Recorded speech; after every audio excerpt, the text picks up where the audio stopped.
to negotiations between an employer and a group of employees to determine conditions of employment, such as wages, working hours, overtime, holiday, sick leave, vacation time, retirement benefits, health care, and the list goes on. Let's take a look at the critical aspects of union contract negotiation in local government. Collective bargaining is bilateral negotiations between labor and management teams over wages, terms, and conditions of employment. The result of collective bargaining is a document specifying each side's respective rights and obligations, known as a collective bargaining agreement. Negotiation is a discussion intended to produce an agreement.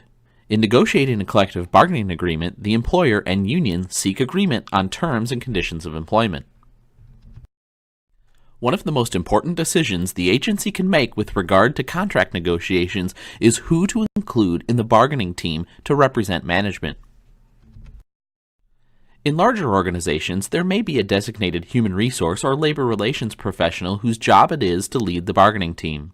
In smaller agencies, especially in statutory Plan A cities, the city administrator or city council may lead the bargaining team either directly or indirectly. The bargaining team may also include appropriate department heads or managers. For example, if the city is negotiating a police contract, the police chief may be included in the bargaining team to help the team understand the current practices in the department, correct misperceptions by the union, and understand the impact of union proposals.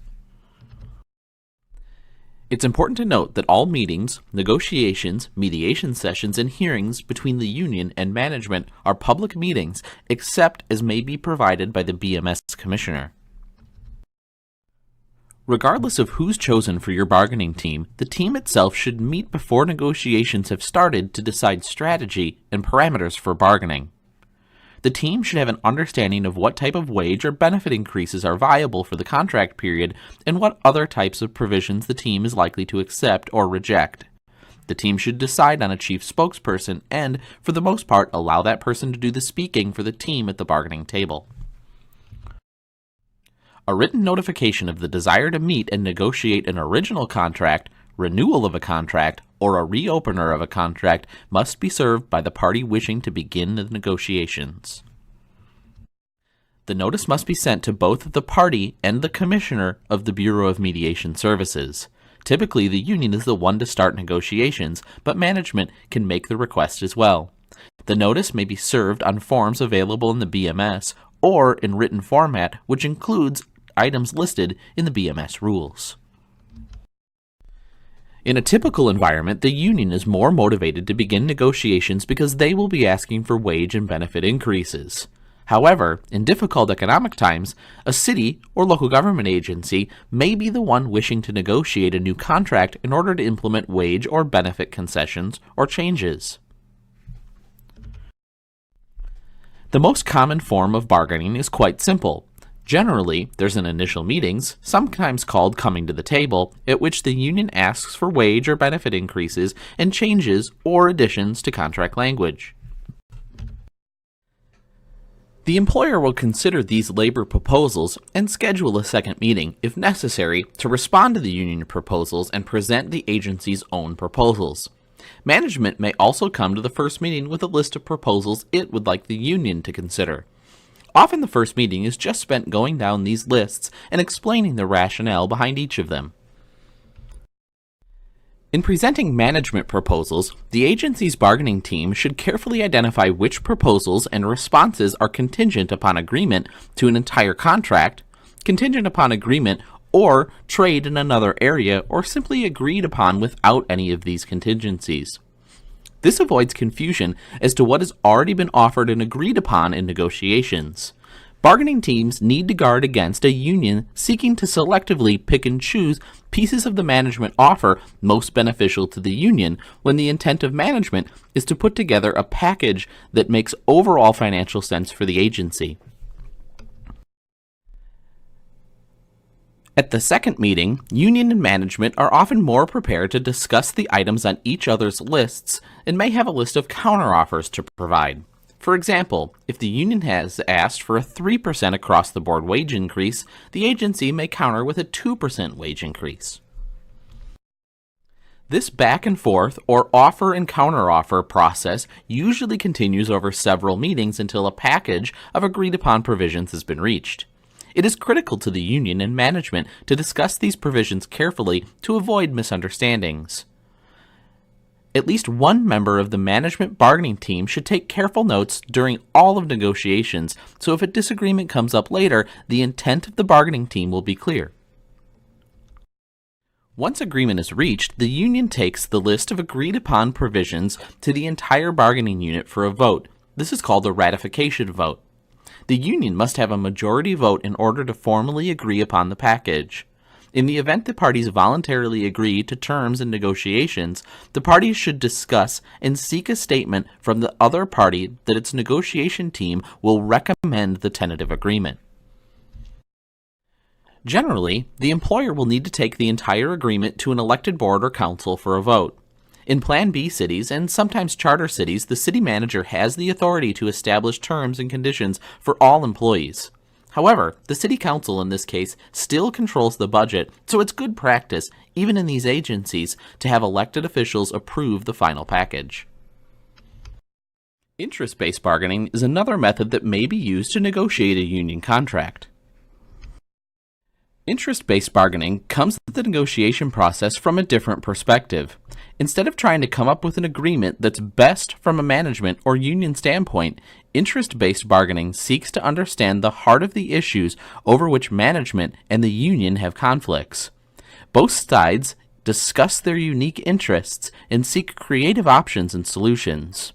The options are evaluated against shared values or standards that our most viable option is then chosen.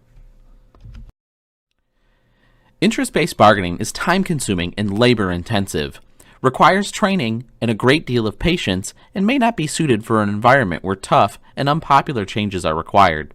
It requires trust, commitment, and the ability to focus on the long-term nature of the union-management relationship versus short-term gains. The legal basis for most management rights are found in state law. It states that a public employer is not required to meet and negotiate on matters of inherent managerial policy. These matters of inherent managerial policy include, but aren't limited to, the functions and programs of the employer, its overall budget, utilization of technology, the organizational structure, and selection of personnel and direction and the number of personnel.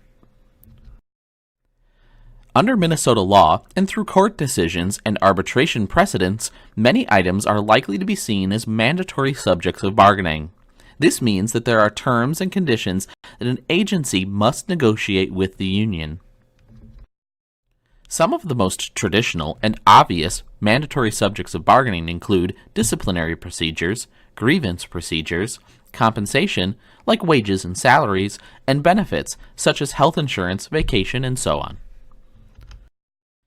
Permissible subjects of bargaining are those that are either not clearly in the realm of management right or clearly in the realm of prohibited subject bargaining.